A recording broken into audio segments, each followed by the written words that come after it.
तो चलिए चलते हैं अपने विषय पर। विषय का जो पठन पाठन है वो इस पुस्तक से कर रहे हैं हम। इस पुस्तक में विशेष रूप से बहुत सारी ऐसी बातें जो हमारे लिए बहुत इम्पोर्टेंट हैं। सभी तो नहीं है, परंतु कुछ जो मेन टॉपिक हैं हम सिर्फ उन पर ध्यान देंगे और बाकी चीज़ों को छोड़ते चलेंगे।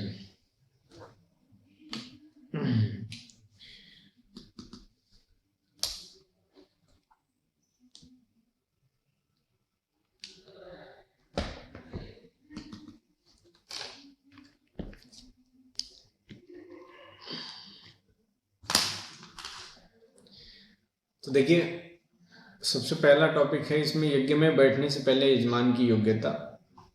इस योग्यता के बारे में प्रश्न वैसे तो कभी नहीं पूछा जाता, परंतु एक संभावना इसलिए बन सकती है क्योंकि प्रधानमंत्री जी ने 11 दिन पहले अन्न का त्याग करके, जल का भी शायद त्याग किया था, इन दोनों का त्याग करके उन्होंने राम मंदिर के जो रामलला की प्रतिष्ठा है उसमें भाग लिया था। तो इसलिए संभावना है एक बार ये पूछ लें कि क्या योग्यता होनी चाहिए मंदिर की प्रतिष्ठा में।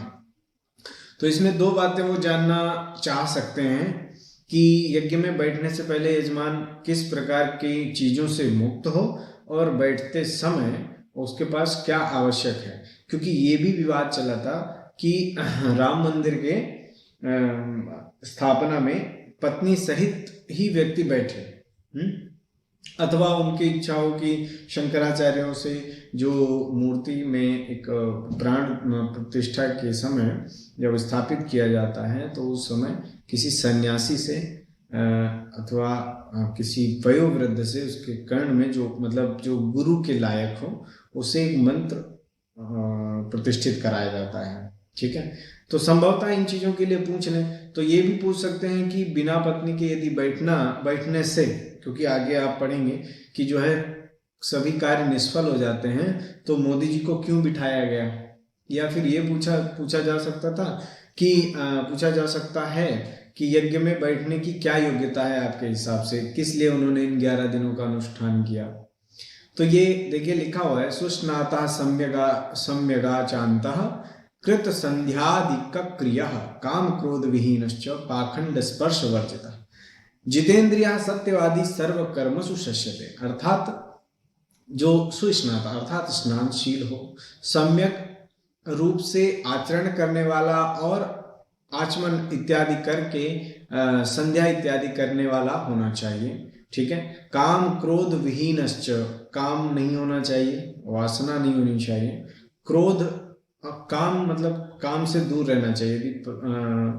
जो यजमान पत्नी सहित हैं वो भी कम से कम कुछ समय तक के लिए, एक निश्चित समय के लिए जो है इन चीज़ों से दूर रहें। ठीक है, क्रोध विहीनश्च, क्रोध से भी हीन रहे। पाखंड स्पर्श वर्जितः, पाखंड से भी दूर रहे। और जो जिन चीज़ों का भी कुल मिलाकर के जिन लोगों का भी स्पर्श वर्जित है उनका स्पर्श ना करें। ठीक है, जितेंद्रिय, अपनी इंद्रियों पर विजय प्राप्त करें, सत्यवादी हो, और वही व्यक्ति उसी के द्वारा ये किया हुआ जो पूजन पाठ है वो क्या है, शस्यते अर्थात फलित होता है। आगे यज्ञोपवीत और शिखाबंधन का महत्व देखिए। महत्व में ये तो शायद ये प्रश्न बनता है कि यज्ञोपवीत और शिखाबंधन जरूर पूछ सकते हैं, क्योंकि वहाँ पर जब हम बैठे हैं वहाँ पर हमें ये दो ही चीज़ें, जैसे अभी जो जिन चीज़ों में हमने भाग लिया, रेस वगैरह में भी वहाँ पर यज्ञोपवीत निकलवा दिया है ना, और उसके बाद फिर वहाँ जो मेडिकल हुआ था उसमें निकलवा दिया था। तो उससे पहले आपके पास यज्ञोपवीत था। यज्ञोपवीत और शिखाबंधन का क्या महत्व है ये जानने के लिए आपसे इसलिए भी पूछ सकते हैं क्योंकि आप उस जो भीतर इंटरव्यू पैनल है उस टाइम आपकी दो ही पहचान उनके पास वहाँ पर दिखाई दे रही है, तो इसलिए वो पूछ सकते हैं। बड़ी मोटी शिखा होगी तो पूछ सकते हैं। ठीक है, कहीं यज्ञोपवीत तो पहन के ब्राह्मण जाएंगे तो वो भी पूछ सकते हैं कि आपने जो यज्ञोपवीत पहना हुआ है इसका क्या महत्व है। तो इसलिए देख लीजिए, एक श्लोक याद कर लीजिए, सदा उपवीतिना, यहाँ दो चीजें मिली हुई हैं, सदोपवीतिना भाव्यम सदा बद्ध शिखेन च विशिखो व्युपवीतिश्च यत् करोति न तत्कृतम् ब्रह्मसूत्रम बिना भुंक्ते विण्मूत्रं कुरुते तथा गायत्र्यष्टसहस्रेण प्राणायामेन शुध्यति। स्नाने दाने जपे होमे संध्यायाम देवतार्चने शिखा ग्रंथिं विना कर्म न कुर्याद वै कदाचन। सदा उपवीत धारण करने वाला रहना चाहिए, मतलब सदा उपवीत, ये जो यज्ञोपवीत है इसका सदा धारण करके रखें। सदा बद्ध शिखेन च, और शिखा को बांध करके रखें, ठीक है। विशिखो व्यू उपवीतश्च, अर्थात शिखा से विहीन और उपवीत से भी विहीन जो कुछ भी कार्य करता है, जो धर्म कार्य करता है, उन सब चीजों में उसका कोई फल नहीं होता। यत् करोति न तत्कृतं, वह किया हुआ नहीं माना जाता, ठीक है, नष्ट हो जाता है। ब्रह्मसूत्रम बिना भूंगते, और ब्रह्मसूत्र अर्थात जो यज्ञोपवीत है इसके बिना भूंगते, यदि कोई व्यक्ति विण्मूत्रम कुरुते तथा, यज्ञोपवीत के बिना जो व्यक्ति खाता है, भोजन कर ले या लघु शंका करे या मतलब शौच प्रक्रिया करे, तो वो किस प्रकार से शुद्ध होगा? गायत्री 8 सहस्रेण, 8000 गायत्री उसको जपनी पड़ेंगी, और फिर प्राणायामेन शुद्धति, प्राणायाम से फिर शुद्ध होगा। स्नाने दाने जपे होमे संध्यायाम देवतार्चने, स्नान में, दान में, जप में, होम में, संध्या में और देवता का अर्चन अर्थात पूजन करने में। शिखा ग्रंथिम बिना कर्मो न कुर्याद वै कदाचन। शिखा ग्रंथिम बिना अर्थात शिखा को बिना बांधे उन कर्मों में ना प्रवृत्त हो, ना करे उन कर्मों को। शिखा बांध करके इन कर्मों को करे, उससे जो है पुण्य होता है, अन्यथा वह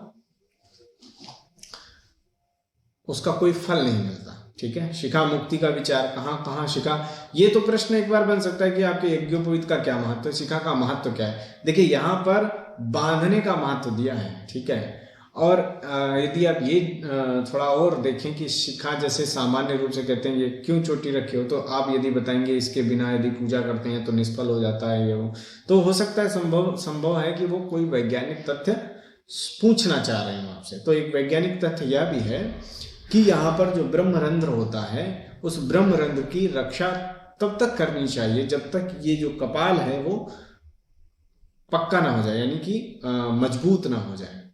तो देखिए जब संन्यास धर्म में प्रवृत्त होता है व्यक्ति, तब वह उस समय उस शिखा को हटा दिया जाता है, ठीक है।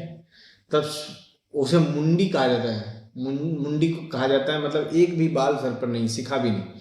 ऐसे जब ब्राह्मण सामान्य रूप से क्षौर कर्म कराता है तो वो शिखा गोखुर के बराबर जो परिमाण है उसके बराबर वह ब्रह्म ग्रंथि को सुरक्षित रखने के लिए उस पर शिखा रखी जाती है। इससे क्या होता है, इससे एक तो वो जो नाड़ियां हैं वो सदैव सतत कार्य करती रहती हैं, बुद्धि ठीक रहती है, इत्यादि इत्यादि। इस प्रकार के वैज्ञानिक कारण हैं जो आप दे सकते हैं, उनके बारे में थोड़ा सा पढ़ सकते हैं। और जो आध्यात्मिक कारण है या शास्त्रीय कारण है वो आप ये बता सकते हैं कि स्नान, दान, जप, होम, संध्या और देवता के अर्चन में कहा है शिखा ग्रंथिम बिना कर्म न कुर्यात वै कदाचन, कि बिना शिखा बांधे काम नहीं करना चाहिए। और इससे ऊपर वाली एक लाइन ये याद कर लो कि ब्रह्मसूत्रम बिना भूंगते विण्मूत्रम कुरुते तथा गायत्र्यष्ट सहस्रेण प्राणायामेन शुद्धति। ये तो है किस प्रकार से शोधन होगा, यदि वो कोई गलत करता है तो क्या करेंगे, अर्थात प्रायश्चित के रूप में यदि पूछे कि यदि यज्ञोपवीत के बिना आप या यज्ञोपवीत को बिना कान पर चढ़ाए आप लघुशंका इत्यादि में प्रवृत्त होते हैं तो क्या करके प्रायश्चित करके आप शुद्ध हो सकते हैं। तो गायत्री अष्टशास्त्र में थोड़ा सा तेज चलते हैं, ठीक है, क्योंकि ज़्यादा धीरे चलेंगे तो कुछ विषय हो नहीं पाएगा ज़्यादा।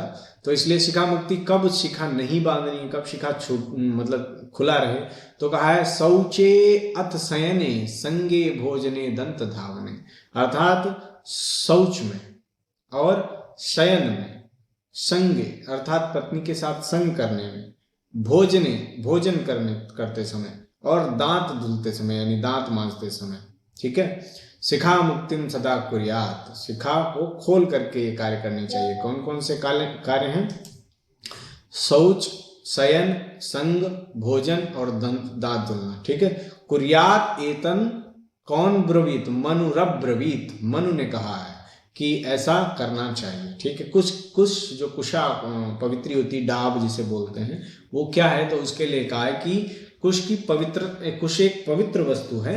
ठीक है, जपे होम हरा येते असुरा दैत्य रूपिणा पवित्र कृत हस्तस्य विद्रवंत दिशो दशा यथा वज्रम सुरेंद्रस्य यथा चक्रम हरिजता। वैसे इस पे प्रश्न बनेगा नहीं, परंतु आपसे ये कहा जा सकता है जो पवित्रीकरण होता है, पवित्रे स्थो वैष्णव्यो सावित्रो, आपने उनसे आपने मतलब आपसे कहा कि पवित्रीकरण का मंत्र सुना दीजिए, तो या तो आप अपवित्र पवित्रो व सर्वावस्थांगतो विवाह बोलेंगे, या फिर आप वैदिक हैं तो आप चालू करेंगे ओम पवित्रे स्थो वैष्णव्यो सावित्रो।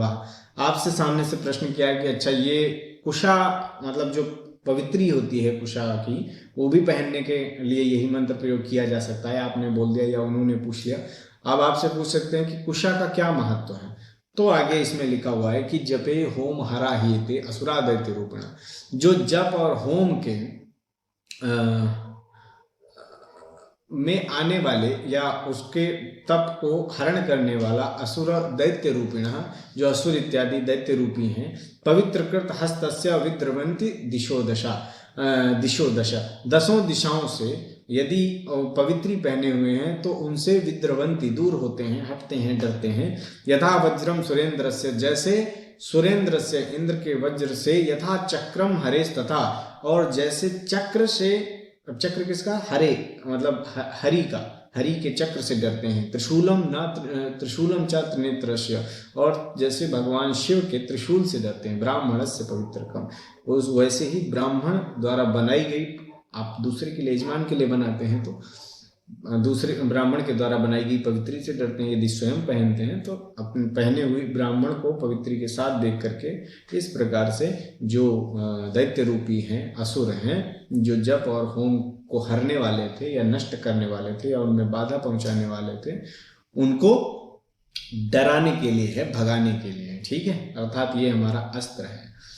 पवित्र में दर्भ की संख्या पूछी जा सकती है। दाहिने हाथ में बाएं हाथ में कितने होने चाहिए? सामान्य रूप से देखिए, चतुर्भिर दर्भ पिंजूलैर ब्राह्मणस्य पवित्रकम एकैकम न्यूनमुद्दिष्ट वर्णे वर्णे यथाक्रमम सर्वेषां वा भवेद्वाभ्याम पवित्रम कृतम नवम चतुर्भि शांत के कार्य पुष्ट के पंचभिस तथा पैतृके तो पितृदर्भाष्य दो दर्भो नित्यकर्मा। इसको छोड़ो, ये ज्यादा लंबा प्रोसेस है। ठीक है, सामान्य ज्ञान के लिए आप जान लीजिएगा, लेकिन वहां पर बताने के लिए इतना ही कहेंगे कि बाएं हाथ में जो पवित्री होती है वो 3 समूल कुशाओं की होती है, और जो दाहिने हाथ में होती है, दाहिने हाथ के अनामिका उंगली में पहनी जाती है, वो 2 समूल कुशाओं की होती है। ठीक है, कहाँ कहाँ पहनना चाहिए? स्नाने होमे जपेदाने स्वाध्याय पितृकर्मणि और करो सदर्भो कुर्वीत तथा संध्या विवादने, संध्या में भी करना चाहिए, पहन करके रखनी चाहिए। मंगल कार्य में गंध धारण का विचार, गंध धारण आप शायद टीका आप लगा के ही जाएंगे तो टीका के लिए भी पूछ सकते हैं तिलक क्यों लगाया हुआ है। इसका वैज्ञानिक कारण जो है वो ये है कि यहाँ एक नाड़ी होती है, ठीक है, उस नाड़ी की रक्षा के लिए और उसमें सदैव ऊर्जा देने के लिए हल्दी और चूने का जो मिक्सचर होता है जिससे रोली बनती है उसका प्रयोग किया गया। और जो यहाँ पर विचार किया गया है उसमें कहा कि तिलक के बिना यदि विप्र दिख जाए, यदि स्नातो भवेद विप्रो मस्तकम तिलकम बिना, यदि स्नान किया हुआ विप्र मस्तक में तिलक के बिना दिख जाए, नमस्कारम न कुर्यात मिति प्रोचुर मनीषिणः, उसको नमस्कार भी नहीं करना चाहिए। तिलकम कुमकुमे नैव सदा मंगल कर्मणि कारयित्वा तो सुमतिमान न श्वेत चंदनम मृदा। देखिए क्या लिखा है कि तिलकम कुमकुमे नैव, यहाँ पर तो कहा है कुमकुम से ही तिलक करना चाहिए मंगल कार्यों में।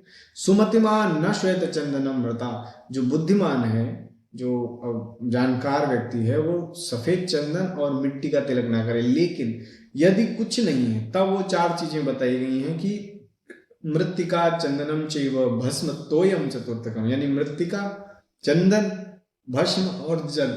यदि कुछ नहीं है तो जल लगाइए और बस उससे जो है आप नदी में खड़े हैं, गंगा जी में, कहीं दूर दराज की गंगा जी में, वहाँ टीका का चंदन आप नहीं लेके गए, आप चाहते हैं कि मैं गंगा जी के पास यहाँ पर आया हूँ तो कम से कम इस पुण्य को इकट्ठा कर लूँ कि मैं संध्या कर लूँ, तो क्या है, तोयम नहीं है, मिट्टी, ये लगा सकते हैं। ठीक है, आगे आचमन 3 बार होता है। ठीक है, किस लिए होता है आप देख लीजिएगा, खास बात नहीं है, इसमें पूछेंगे नहीं। प्राणायाम ये जरूरी है। देखिए बाह्वायो अंतः प्रवेशनम पूरका, ये पूरक रूप रेचक और कुंभक के रूप में, पूरक मतलब बाहर की वायु अंदर में पूर्ण करना, पूरक, ठीक है। कुंभ की तरह पेट भर जाए उसको धारण करना कुंभक, और छोड़ना वृत्तस्य बहिर्निस्सारणम रेचक, बाहर की ओर छोड़ना, इसे क्या कहेंगे, रेचक कहेंगे। ये ज्ञान में संकल्प, हाँ ये थोड़ा सा पूछा जा सकता है, संकल्प क्या है, संकल्प सुना दीजिए, संकल्प क्यों होता है, संकल्प क्या है आप जानते हैं, यानी कि सब चीज़ों को बताना कि आज क्या दिन है, क्या वार है, सारी चीज़ों की ज्योतिषीय जो गणना है उनको बोलना, और जो जिस कामना से किया जा रहा है उन सबको बोलना, और जो व्यक्ति कर रहा है उस सबकी जानकारी जल और वो लेकर के प्रतिज्ञा के रूप में संकल्प करना है, अर्थात मैं ये कार्य करने वाला हूँ भगवान, आप मुझे इस चीज के लिए कर रहा हूँ, ये वाचिक रूप से बताने का एक उपक्रम है जिसे संकल्प कहा जाता है। और संकल्प कैसे मतलब क्या क्या बोला जाता है वो आपको मालूम है, आवश्यकता क्या है देख लीजिए। संकल्पेन बिना कर्म यत् किंचित कुरुते नरः, बिना संकल्प के जो कुछ भी व्यक्ति करता है, फलम चाप्यल्कम अल्पकम तस्य धर्मस्यार्धक्षयो भवेत्, जो फल है चा अपि अल्पकम, थोड़ा मिलता है, फल कम मिलता है, तस्य धर्मस्य अर्धक्षय, और उसके धर्म का भी आधा क्षय हो जाता है, यानी नष्ट हो जाता है। मास पक्ष तिथि नाम चा निमित्ता नाम च सर्वसा उल्लेखनम कुर्वाणो न तस्य फल भाग भवेत्। देखिए ये कहा जा सकता है कि मास पक्ष तिथि नाम चा निमित्ताम च सर्वसा, अर्थात क्या है, मास पक्ष तिथियों और निमित्त का, इन सब को बोलना, उल्लेखनम कुर्वाणो संकल्प, यहाँ पर आप लिख सकते हैं, ठीक है। देखिए यदि देश काल का ज्ञान ना हो तो ब्राह्मण देव विष्णु शब्द का उच्चारण करें, ये क्यों लिखा है पता नहीं। यज्ञ में पत्नी की आवश्यकता आ गया, भार्याम बिना चयो धर्म स एव विफलो भवेत, अर्थात नष्ट हो जाता है जो भार्या के बिना धर्म में प्रवृत्त होता है, जो भी धर्म किया जाता है वो क्या है, वो नष्ट हो जाता है, विफलो भवेत, ठीक है। इस कारण से ये आपसे लाइन दे करके पूछी जा सकती है कि ऐसा उन्होंने किया, जो नजदीकी चीजें हैं उन पर हमें थोड़ा सा ज्यादा ध्यान देना है। आगे देखते हैं, दीप पूजन, कलश पूजन, शुभाशुभ कर्म के साक्षी देवता, हाँ ये सूर्य सोमो यमा काला पंचभूतानि एव पंच च एते शुभाशुभस्येते शेह कर्मणो नव साक्षिणा, अच्छा कितने हैं साक्षी देवता, 9, सूर्य, चंद्रमा, यम, काल और पंच महाभूतानी, ठीक है। ये 5 हो गए, और 5 और ये 4 9। पंच महाभूत कौन है, अग्नि, जल, वायु, आकाश और ये पृथ्वी, ठीक है। पृथ्वी, जल, तेज, वायु, आकाश, ये 9 साक्षी होते हैं किसी भी कर्म के, ठीक है। प्रश्न हो सकता है कि दीपक क्यों जलाते हैं, तो जी उसमें सूर्य का अंश रहता है, वो भी एक साक्षी है, क्यों, तो वो मंत्र भी बता सकते, भो दीप देव रूपस्तम अंधकार निवारक यावत पूजा समाप्ति स्यात् तावत त्वं सन्निधो भव, या कर्म साक्षी यविघ्न कृत उनको कहा गया है, ठीक है। षोडश संस्कार कौन से, इंपॉर्टेंट प्रश्न, इसको जरूर याद करें, ठीक है। कौन कौन से हैं देखिए षोडश संस्कारों के बारे में आपको जरूर जानना चाहिए, वो ये लिखे हैं कि गर्भाधान मतश्च पुंशवनकम सीमंत, अर्थात गर्भाधान, पुंशवन, सीमंतोन्नयन, नामकरण, निष्क्रमण, अन्नप्राशन, मुंडन संस्कार, है ना, और जो है कर्णवेद संस्कार, विद्यारंभ संस्कार, उपनयन और विद्यारंभ और वेदारंभ ये दोनों होते हैं, केशांत संस्कार, ठीक है, समावर्तन, केशांत के बाद विसर्ग अर्थात समावर्तन, और परिणय, उसके बाद विवाह, फिर षोडशी मतलब अंत्य कर्म। तो यहाँ तक जो 16 संस्कार, इनके बारे में हम दोबारा जरूर पढ़ेंगे और इनके महत्व को समझेंगे, ठीक है। अभिषेक पात्र का निर्णय जानने की आवश्यकता नहीं है, परंतु ये पूछा जा सकता है कि आप अभिषेक करा लेते हैं, आप कहेंगे हाँ, तो अभिषेक में शिव को गो श्रृंग से, अर्थात वो जो श्रृंगी होती है उसका क्या महत्व है, तो आप बता सकते हैं कि जो पात्रों का विधान बताया गया है शास्त्रों में, उसमें कहा गया है कि गणेश का तांबे के लोटे से, ताम्रपत्रेण स्वर्णेन जगदम्बिका, माता का, अंबिका का सुवर्ण के लोटे से या अर्घ्य से इत्यादि से, जो भी शिवम गवय श्रृंगेण, वहां पर कहा गया है कि शिवम अर्थात भगवान शिव को गो श्रृंग से, गवय गो सदृश गवय, भाई गाय के जैसी, क्या है गवय माने नील गाय, श्रृंगी मतलब नील गाय का जो सींग होता है उसके गवय श्रृंगेण, वरना गो श्रृंगेण लिखते, परंतु यहाँ गवय लिखा है, मतलब नील गाय के सींग से। केशवम शंख वारिणा, और केशव भगवान शालिग्राम भगवान का शंख के जल से करना चाहिए। रुद्राभिषेक का विचार यहाँ पर किया जा सकता है किस किस के लिए। गीता प्रेस की जो रुद्री है उसमें बहुत ही विधिवत बताया गया है बहुत सारी चीज़ों का। आप देखेंगे उसमें कि किस चीज़ से करना चाहिए। तो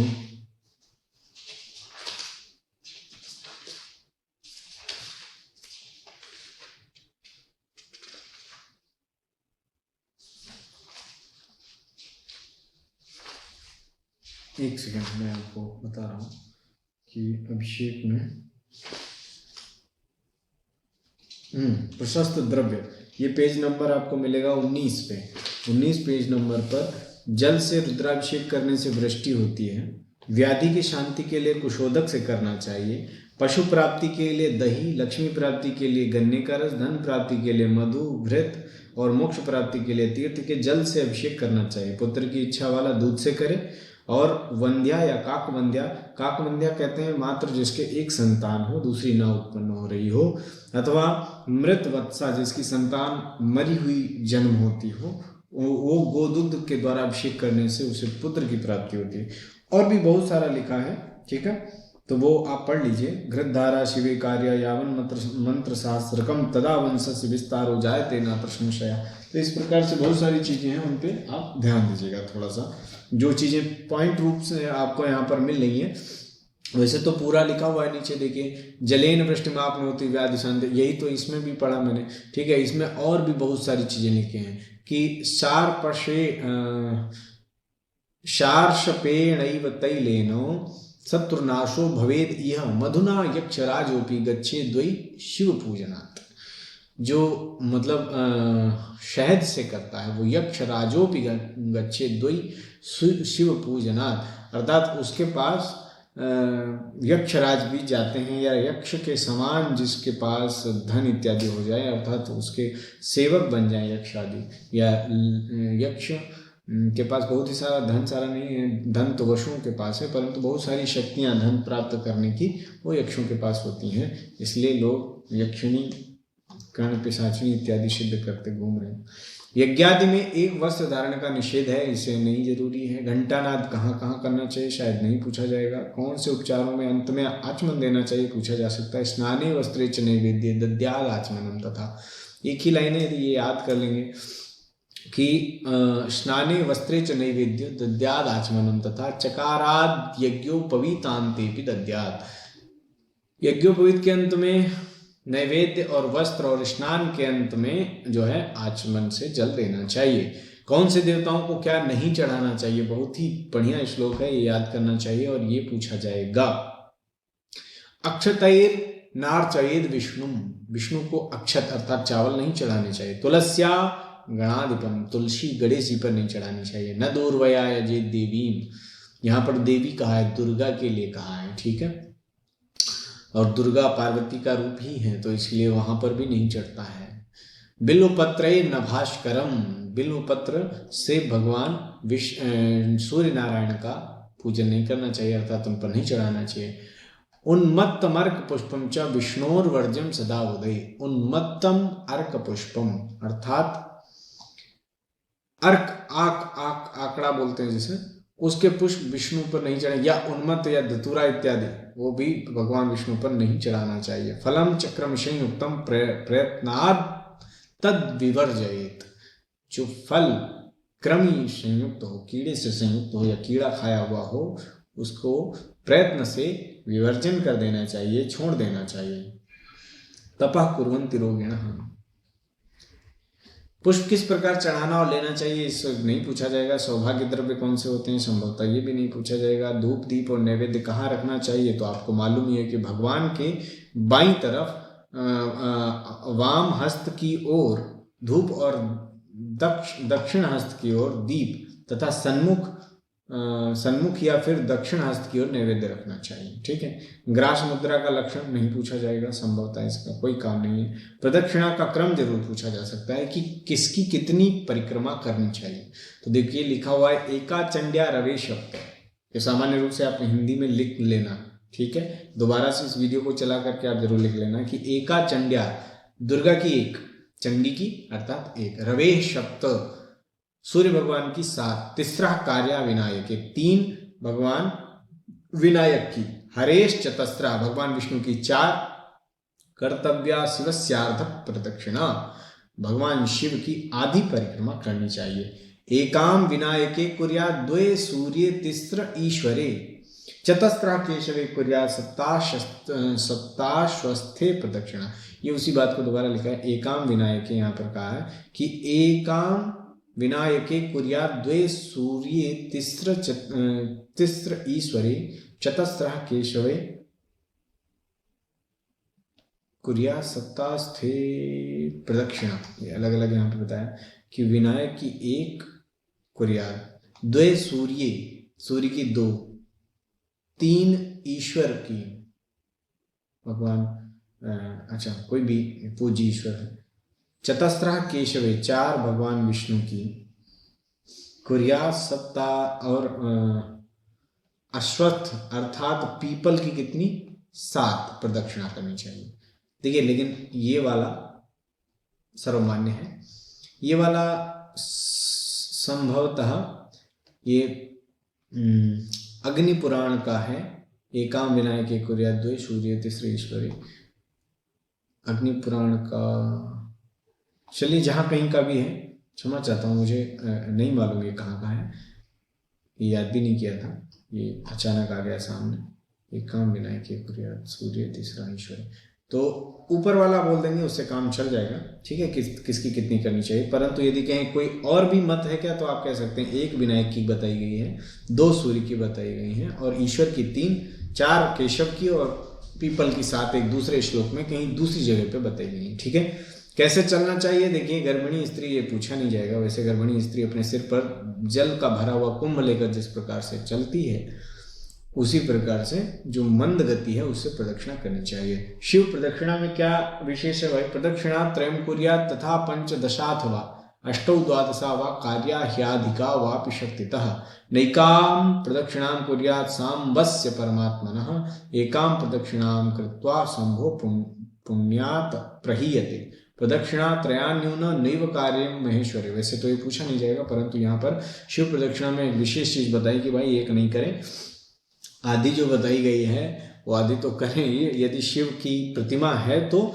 8 द्वादश, ठीक है, जो सांब सदाशिव के साथ, मतलब अम्बा के साथ में सदाशिव हैं, उनकी प्रदक्षिणा के बारे में बताया गया है। सा पूजा निष्फला तस्य पूजका सचदाम्बिका भक्त्या करोति यः सम्यक केवलम तो प्रदक्षिणा पूजा सर्वाकृता तेन सम्यक शिव पूजा, अर्थात प्रदक्षिणा करके ही शिव पूजक पूरी जो फल होता है उसको प्राप्त कर लेता है, पूरा फल। विशेष वृषम चंडम वृषम चैव सोम सूत्रम पुनर्वृषम चंडम च सोम सूत्रम च पुनश्चंडम पुनर्वृषम।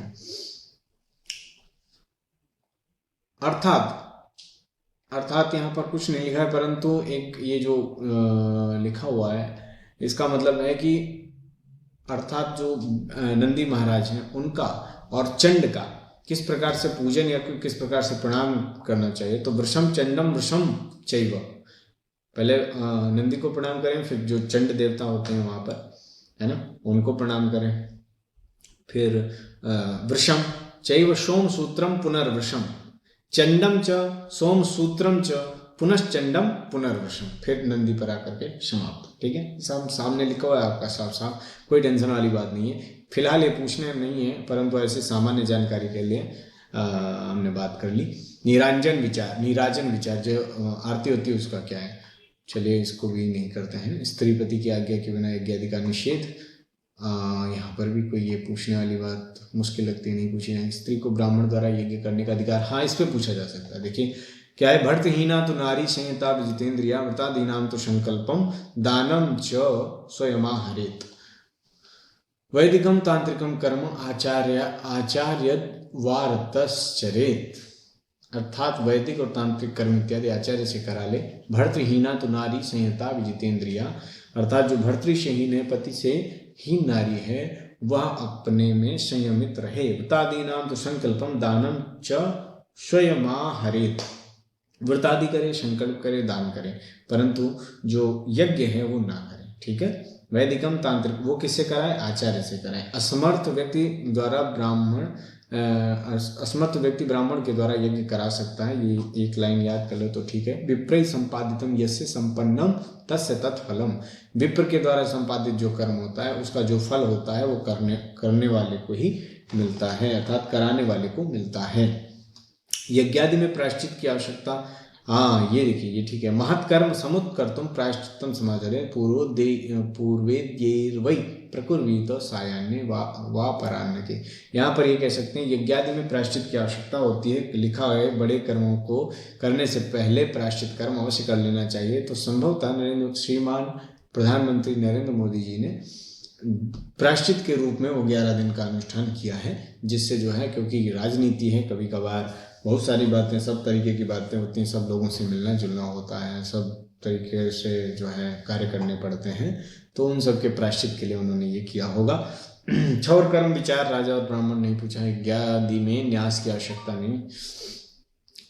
अज्ञात अग्नि में नाम विचार ये पूछा जा सकता है। आपसे पूछा कि भाई जो अग्नि का नाम है, मान लीजिए पूछते हैं कि विवाह में अग्नि का क्या नाम होता है, तो आपने बताया कि विवाहिक अग्नि जो होती है उसका नाम होता है योजक, अर्थात जोड़ने वाली। ठीक है। तो आपसे पूछा जा सकता है कोई अज्ञात कर्म कर रहे हैं उस समय कौन से अग्नि का पूजन होना चाहिए? सर्वतः पाणिपादश्च सर्वतोक्षि शिरोमुखम विश्वरूपा महान अग्नि प्रणीता सर्वोत्तम से।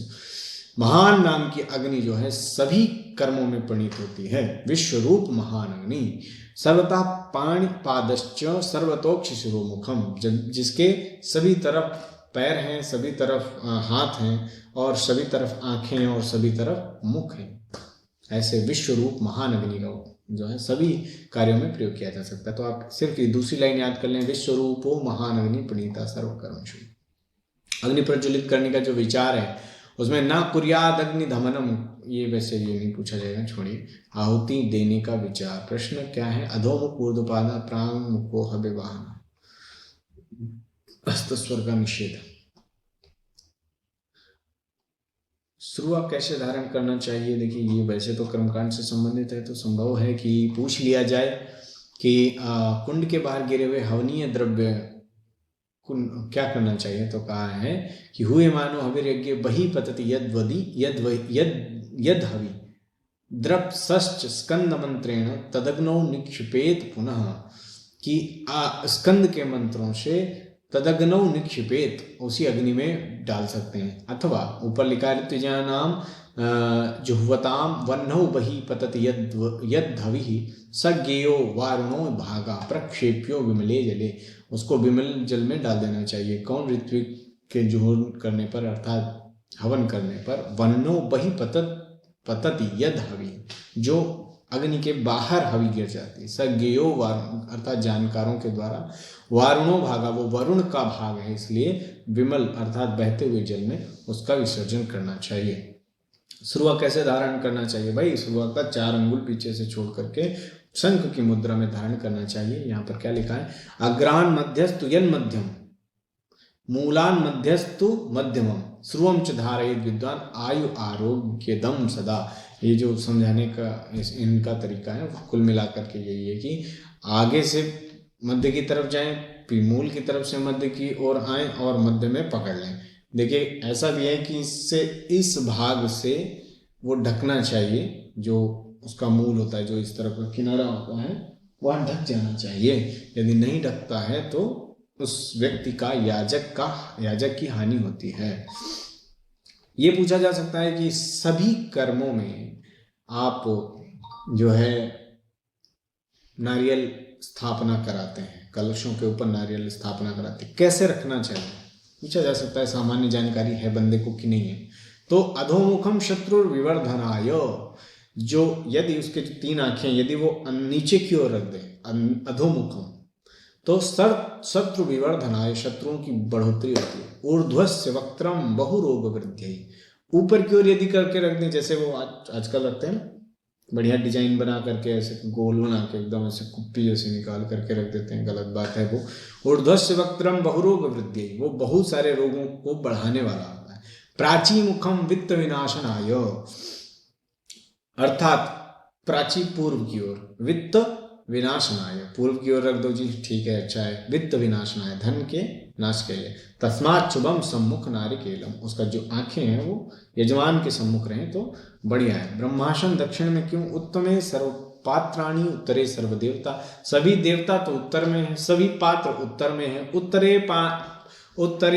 उत्तरे अपाम प्रणयनम किमर्थम ब्रह्म दक्षिणे, उत्तर में जल इत्यादि रखा हुआ है। प्रणयनम किमर्थम ब्रह्म दक्षिणे, कि भाई ब्रह्मा दक्षिण में क्यों बैठ गए? तो यमो वैवस्वतो राजा वसते दक्षिणा दिशि, जो यम वैवस्वत राजा ये सब कहाँ बसते हैं? दक्षिण दिश में। तस्य संरक्षणार्थाय ब्रह्मा तिष्ठते दक्षिणे, उन सभी की रक्षा के लिए ब्रह्मा दक्षिण में बिठाए जाते हैं। दक्षिणे दानवा प्रोक्ता पिशाचो रग राक्षसा तेभ्या संरक्षणार्थाय, तेभ्या माने उनसे संरक्षण के लिए ब्रह्मा स्थाप्यस्तु दक्षिणे, ठीक है। नाम मंत्र से देव पूजा स्थापन हो सकता है, हाँ जी कहा है, नाम मंत्र से देव पूजा और स्थापना हो सकती है। देखिए नाम मंत्र से हवन भी हो सकता है, या मत्स्य पुराण और प्रतिष्ठा सरणी और दिनकर में लिखा हुआ है, नाम मंत्रेण वा स्थाप्या पूज्याश्चैव यथाक्रमम् भूर्भुवस्वेति मंत्रेण प्रणवाद्येन सर्वदा मंत्रावैदिका नाम मंत्रा वाग्राह्या।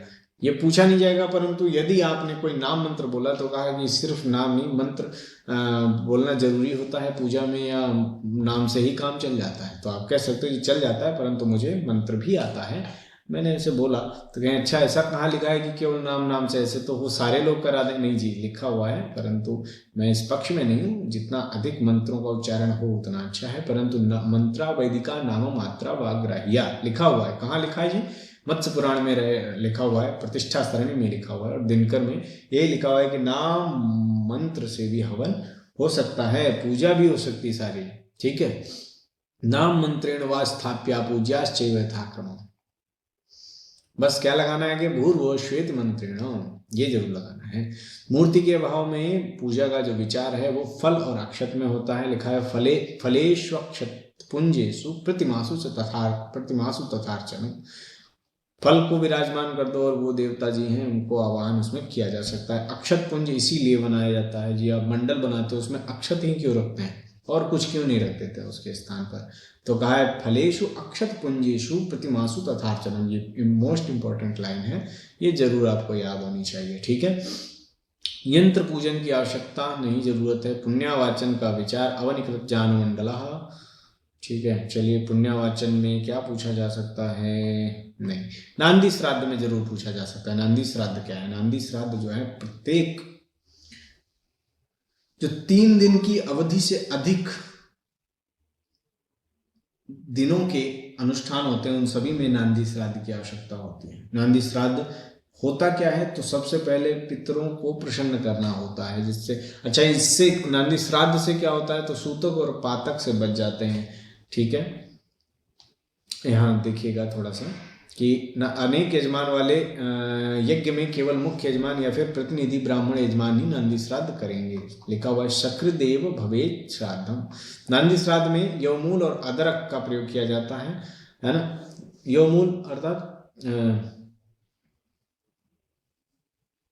अदरक, अच्छा बताओ लिखा तो है आगे। सनातन धर्मसार उत्तरार्ध स्कंद 14 के लिखे अनुसार पिता पितामह प्रपितामह तथा 3 सपत्नीक अश्रुमुख पितृ कहे गए। इनका नाम ये है भाई, ये जरूरी है याद रखना, अश्रुमुख, ठीक है। और उनके ऊपर के 3 जो है नांदी मुख कहे गए हैं। और अथर्ववेद के अनुसार यह भी बात कही गई है, निश्चित मुहूर्त में से 21 दिन पहले विवाह लग्न में कहाँ कहाँ करना चाहिए? चौल संस्कार में 3 दिन पहले और उपनयन संस्कार में 6 दिन पहले नांदी श्राद्ध कर लेने से यजमान को वृद्धि सूतक या मृत्यु सूतक नहीं लगता है। अर्थात विवाह से पहले नांदी श्राद्ध इसलिए किया जाता है कि जब तिथि निश्चित कर ली गई तब क्या होना चाहिए? यदि कोई आया या चला गया तो कर सकते हैं। क्यों कर सकते हैं? हमने नांदी श्राद्ध कर लिया जी, ठीक है। कौन कौन चीजों में? चौल संस्कार, विवाह संस्कार, उपनयन संस्कार के लिए कर लेना चाहिए। सौतस्मात् अग्निहोत्रांग भूत यज्ञ में वर्ण हो जाने के बाद, व्रत और सत्र में संकल्पित हो जाने के बाद, विवाहादि मंगल कर्म में नांदी श्राद्ध हो जाने के बाद और श्राद्ध में रसोई हो जाने के बाद यजमान को वृद्धि सूतक और मृत्यु सूतक आ जाने पर भी कर्म पूर्ण हो तब तक अशौच का दोष नहीं लगता है। कुशस्थाने चया दूर्वा शुरमंगलस्या विजायते। प्रौढ़पाद बैठने का निषेध है। भाई कैसे बैठना चाहिए सबके लिए बताया गया है कि स्नानम दानम, प्रौढ़पाद मतलब ऐसे आलती पालती मार करके एक पैर ऊपर करके पैर खुला है दिख रहा है, पैर का जो तलवा है वो दिख रहा है। होता है ना कई बार ऐसे थक जाते हैं तो उठा के एक पैर ऊपर रख लेते हैं सबसे ऊपर और फिर उसी को ऐसे मलते रहते हैं, फिर उन्हीं हाथ से लो जी ये चढ़ा दो वो चढ़ा दो। गलत बात है। तो उस या तो उसको स्पर्श ना करो या तो उसे ढक करके रखो। तो अगर वो खुला है तो किनके किनके सामने प्रौढ़पाद नहीं होना चाहिए। देखिए लिखा हुआ है स्नानम दानम जपम होमम भोजनम देवतार्चनम प्रौढ़पादो न कुर्वीत स्वाध्यायम पितृतर्पणम। स्वाध्याय भी प्रौढ़पाद होकर न करे, पितृतर्पण न करे, स्नान दान जप होम भोजन और देवता का अर्चन भी प्रौढ़पाद होकर के न करे। आसनारूढ़ पादस्तु जानोर वा जंगयो तथा कृतावशक्थितयो यस्तु प्रौढ़पादा सौचिते बताया। आसनारूढ़ पादोस्तु जानोर वा जंगयो तथा, जानू के ऊपर दूसरा पैर रख लेना। कृतावशिक्थो यस्तु प्रौढ़पादा सौच्यते। द्रव्य में विभाग करने से हानि। द्रव्य में विभाग देव द्रव्य विभागेन ब्रह्मस्वहरणेन च कुलान्याशु विनश्यन्ति ब्राह्मणातिक्रमेण च। भूम्यादि देवता विचार नहीं, स्वस्थ पंचभूत संस्कार। हाँ ये ठीक है, पंचभूत संस्कार का विचार अवश्य करें। देखिए पंचभूत संस्कार कहाँ कहाँ, जहाँ जहाँ हो वहाँ वहाँ करना चाहिए। क्या हो वहाँ, मतलब जहाँ जहाँ हवन हो वहाँ वहाँ ये जो है पंचभूत संस्कार अवश्य करना चाहिए। पंचभूत संस्कार क्या क्या होता है, बाकायदा पंचभूत संस्कार और कुशकंडिका हम इसमें जानेंगे। आज की क्लास में नहीं, किसी और क्लास में विधिवत जानेंगे और हो सकेगा तो चित्र के माध्यम से जानेंगे और एक वीडियो के माध्यम से जानेंगे। इससे जो है कुशकंडिका क्लियर हो जाएगी और पंचभूत संस्कार और अग्नि पूजन कुंड पूजन सब क्लियर हो जाएगा। ठीक है, इसको जोड़ देते हैं, इसको भी ये पूछा जा सकता है तो यहाँ पर पढ़ लेते हैं थोड़ा सा। नैवेद्य तो बाहर वायव्य कोण में रखें। तिष्ठन समिधो भ्याधाय के अंत में स्वाहा शब्द को उच्चारण। आहुति न देने वाले भूदेव को ब्रह्मा जी कोहनी और कांडे के बीच में दर्भ से स्पर्श करें। भूदेव को अर्थात ब्राह्मण देव को ब्रह्मा जी कोहनी और कांडे के बीच के दर्भ से स्पर्श करें, उस स्थान को प्रकोष्ठ कहते हैं। क्रिया को और ब्राह्मणान वारब्ध, अरे ब्राह्मणान वारब्ध ऐसे समझ लीजिए कि ये कहते हैं जो ब्रह्मा जी विराजमान किए जाते हैं हवन इत्यादि में, तो उसका जो धागा होता है वो यदि यजमान के पास हो उसे क्या कहेंगे, ब्राह्मणान वारब्ध। और जब हटा देंगे तो उसे कहेंगे ब्राह्मणान वारब्ध करके आघार आदि कुछ जो आहुतियां हैं वो दे दी जाती हैं। उसके बाद फिर उसको हटा लिया जाता है, अनवारब्ध को हटा लिया जाता है। ठीक है, और फिर ग्रह होम विचार, शिष्टकृत होम, नवाहुति, पूर्णाहुति खड़े खड़े करनी चाहिए। क्यों करना चाहिए, देखिए विवाह कहाँ कहाँ नहीं करनी चाहिए ये जरूर जान लें। पूर्णाहुति कहाँ कहाँ नहीं करनी चाहिए। दुर्ब्राह्मण तो ऐसे छायादान के लिए जरूरत होती है, यदि ऐसा तो पूछा नहीं जाएगा संभवतः, परंतु पूर्णाहुति के बारे में पूछा जा सकता है कहाँ कहाँ पूर्णाहुति नहीं की जाती है। तो विवाहे व्रतबंधे च शालायाम चौल कर्मणि गर्भाधानादि संस्कारे पूर्णाहुति न कारयेत्। विवाह व्रतबंध इत्यादि में ये जो संस्कार है इनमें नहीं करना चाहिए। विवाहादि क्रियाम च शालायाम वास्तु पूजने, और वास्तु पूजन में नहीं करना चाहिए। नित्य होम में पूर्णाहुति नहीं करना चाहिए।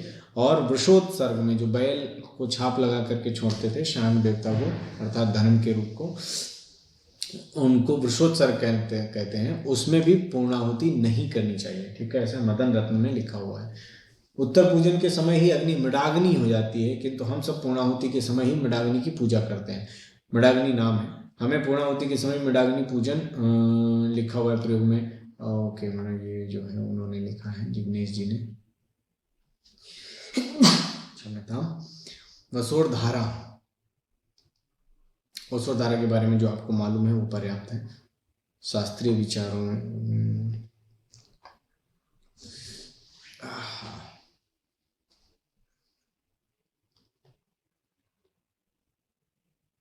सप्तधान्य, हाँ ये देखिए ये जरूरी है। सप्त धान्य कौन कौन से हैं भाई? यव गोधूम धान्यानि, तिल, काकुन जैसे कंगुश्च, मुद्गकाः, श्यामा काणश्च काश्चैव सप्त धान्यम उदाहरता। इन चीज़ों को ना मैं हिंदी में बताऊंगा आपको, एक दूसरी पुस्तक है उसमें हिंदी में लिखे हुए हैं विधिवत अलग अलग लाइन वाइज, तो उससे जानेंगे। 10 उपचार, ये भी हम लोग हिंदी में 10 उपचार, और षोडश उपचार वो भी, नवधा भक्ति, भद्रमंडल पूजने, ये थोड़ा सा जान लीजिए। इसमें सामान्य बात जान लीजिए कि कहाँ बैठकर क्या जब कर, मतलब जब करने से कैसा फल होता है। तो गृहे चैक गुणः प्रोक्तो, घर में 1 गुना, गोष्ठे अर्थात गौशाला में 10 गुना स्मृता, 10 गुना, अयुतम पर्वते पुण्यम, पर्वत में अयुत अर्थात हजारों, 1, 10, 100 गुना, नद्याम लक्ष गुणों जपः, नदी में लाख गुना, कोटि देवालय प्राप्त, देवालय में करोड़ गुना, अनंत शिव सन्निधो, अनंत शिव के सन्निधि जब किया जाने पर अनंत फल मिलता है। मृत्युंजय दशांशम,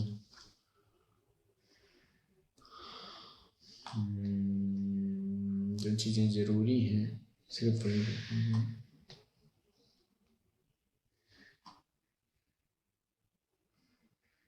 देखिए ये बहुत जरूरी है सूतक निर्णय, परंतु हम सूतक निर्णय पर कल चर्चा करेंगे कि कितने दिन का सूतक पातक इत्यादि लगता है। ठीक है। शौच निर्णय के कठिन शब्दों का स्पष्टीकरण। उपनीत जिसका व्रतबंध किया हुआ है, अनुपनीत जिसका व्रतबंध हुआ है, जिसका व्रतबंध नहीं हुआ है अर्थात यज्ञोपवीत, इसका नहीं हुआ है वो अनुपनीत, मातामह माता के पिता, ये पता ही है आपको, दौहित्र कन्या का पुत्र, ये सिर्फ जो है सामान्य रूप से ना अच्छा होके लिखा तो है, कठिन शब्दों का स्पष्टीकरण दिया है। सपिंड रिश्ता संबंध, 7 पीढ़ियों तक समान पूर्वज पुरुष हों तो सब वे सब सपिंड होते हैं। उदाहरण माता पिता भाई पुत्र पोता, इस प्रकार दादा दादी 7 पीढ़ियों तक देखा जाता है। ठीक है। तो कब कब कितने दिन का जो है सूतक लगता है? पहले 3 महीनों में गर्भस्राव यदि हो जाता है तो 3 दिन का, और चौथे महीने में हो तो 4 दिन का, केवल माता के लिए जन्ना शौच पितरादि सब सपिंडों को केवल स्नान, अर्थात पिता आदि सारे जितने सपिंड हैं वो एक स्नान करते ही शुद्ध हो जाएंगे, परंतु माता जो है यदि 3 महीनों का तो 3 दिन, चौथे 4 महीने का है गर्भस्राव हो गया, गर्भपात जिसे कहते हैं, तो 4 दिन का सूतक लगेगा। गर्भपात होने पर 5वें में 5 दिन, छठे में 6, केवल माता को जन्ना शौच और सभी को देखिए लिखा हुआ। प्रसव होने पर 7वें महीने में यदि हो तो 10 दिन का जन्ना शौच, और ये सभी के लिए होता है। जन्ना शौच में अतिक्रांता शौच नहीं होता है, इसको जानने की आवश्यकता नहीं है। मृत पैदा होने पर 10 दिन जन्ना शौच पालन करें, मृता शौच नहीं। ठीक है, ओके। मृत पैदा हुआ तो 10 दिन जनना शौच का पालन किया जाएगा, मृता शौच का नहीं किया जाएगा। मतलब मृत है परंतु जन्ना शौच ही मनाया जाएगा। ठीक है। नालच छेदन के पहले पुत्र अथवा कन्या मृत हो तो माता के लिए 10 दिन। नालच छेदन अर्थात पैदा हो गया जिंदा परंतु नाल नहीं कट पाई, उससे पहले ही बच्चा चला गया, तो 10 दिन के लिए माता के लिए होता है, और ये 3 दिन में शुद्ध हो जाते हैं बाकी जो सपिंडी लोग हैं। नाल छेदन के पश्चात हो तो सभी को 10 दिन का जन्ना शौच लगेगा। पितृग्रही प्रसूत कन्या प्रसूत हो तो, पितृग्रही अर्थात प्रत्यक्ष पिता के घर में, ऐसा अर्थ नहीं है, तो पिता पर दायित्व हो तो माता पिता के लिए 1 दिन का जन्ना शौच होगा। सूतिका की शुद्धि, पुत्र प्रसव हो तो प्रसव दिन से 30 दिनों के बाद, अथवा कन्या प्रसव हो तो 40 दिन के बाद शुद्धि होती है सूतिका ग्रह की, 30 दिन और 40 दिन। ठीक है। पिता अनुपनीत पुत्र को 10 दिन, उपनीत अर्थात जो यज्ञोपवीत जिसका हो गया, विवाहित पुत्र को 10 दिन, अविवाहित कन्या को 10 दिन, पिता के लिए हैं ये सारे। विवाहित कन्या यदि पिता चला जाता है तब, ठीक है, अनुपनीत के लिए 10 दिन, उपनीत के लिए भी 10 दिन, दोनों बच्चों के लिए बराबर है। कन्या को जो अविवाहित उसके लिए भी 10 दिन समान है। विवाहित कन्या के लिए जो दूसरे कुल में चली गई उसके 3 दिन, दत्तक पुत्र को जनक पिता का 3 दिन, पालक पिता का 3 दिन। ठीक है। अतिक्रांता शौच अनुपनीत तथा अविवाहित पुत्र को ये नहीं जानने की आवश्यकता है, सिर्फ ये पूछा जा सकता है कि पिता के जाने पर कितने दिन का शौच लगता है, तो 10 दिन का सूतक लगता है, पातक लगता है। माता के जाने पर भी 10 दिन का लगता है, सौतेली माता के जाने पर भी 10 दिन का लगता है। सपिंडी जो हैं उनके चचेरे जो चाचा चाची दादा दादी परदादा परदादी उन सभी के लिए 10 दिन का शौच लगता है। अगले दिन एकादशा द्वादशा हो जाता है। पुत्र भतीजा पोता परपोता उसके लिए 11 अथवा 12वें दिन पर मृत्यु होने पर माता पिता तथा सौतेली माता को 3 दिन का, पुत्र भतीजा जन्म के पश्चात 11 अथवा 12वें दिन पर यदि 10 दिन जिया और 12वें दिन जिया तब 3 दिन का। और जो सपिंडी हैं वो सब स्नान से शुद्धि कर लेते हैं, जाकर के वो करके आते हैं, ठीक है, मिट्टी में और या फिर नदी में, और तुरंत शुद्ध हो जाते हैं स्नान के बाद, ठीक है। बाकी यहाँ पर कुछ जानने की आवश्यकता नहीं है। भाई भाई का शौच 10 दिन का ही, सगे भाई का, इन सब के लिए 1 दिन का। ग्रामांतरी अलग रह रहे हैं तो बहन विवाहित बहन का पति पत्नी एक दूसरे के लिए 10 दिन का शौच, शौतन का भी 10 दिन का, माँ के पिता माता माँ नाना नानी का जो है 3 दिन का होता है, ठीक है। सास ससुर का 3 दिन का होता है दामाद के लिए। सास ससुर को लगता है दामाद के घर अथवा सन्निध मृत हो तो 3 दिन का, अन्यत्र मृत होने पर 1 दिन का, ग्रामांतरी मृत होने पर 1 दिन का शौच, पत्नी जीवित न होने पर सास ससुर को 1 दिन का शौच लगता है। 3 दिन का दामाद को, पत्नी एक दूसरे के लिए 3 दिन का है। पत्नी का भाई 1 दिन का, पत्नी की बहन स्नान से शुद्धि, मौसी सगी सौतेली, ठीक है, फूफी मामा मामी के लिए 1 दिन का होता है, ठीक है। अपने घर अगर आप भी उसी घर में रहें तो 3 दिन का, और मामा अनुपनीत हो तो 1 दिन का। गुरु के लिए मंत्रोपदेश करने वाले गुरु का 3 दिन का, ग्रामांतरी हो तो 1 दिन का, जनक या पालक जो होते हैं वो 1 दिन का, सगोत्री स्नान से शुद्धि,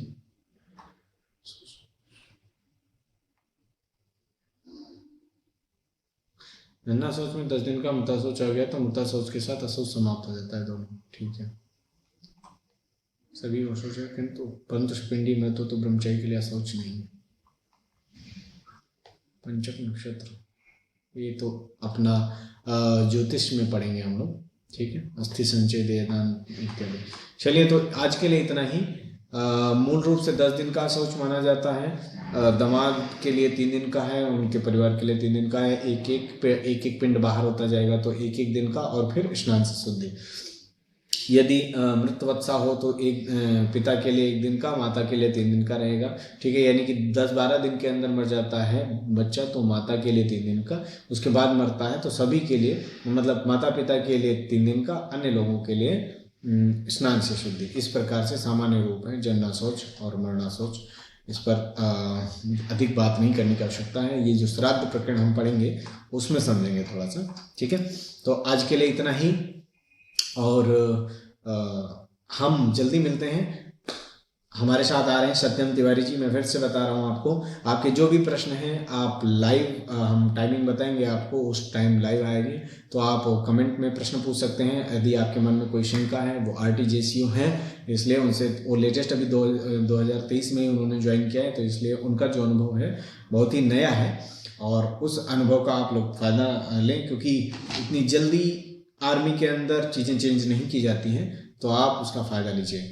और मिलते हैं, आप अपने प्रश्न तैयार रखिएगा, हम भी अपनी तरफ से उनसे प्रश्न करेंगे ताकि आप सबको गाइडेंस मिल सके। और लाइक सब्सक्राइब जरूर करिएगा। धन्यवाद। हर हर महादेव। कल की कक्षा में हम लोग पढ़ने वाले हैं नित्य कर्म के जो पार्ट हमसे पूछे जाते हैं वहाँ पर, ठीक है। चलिए, हर हर महादेव।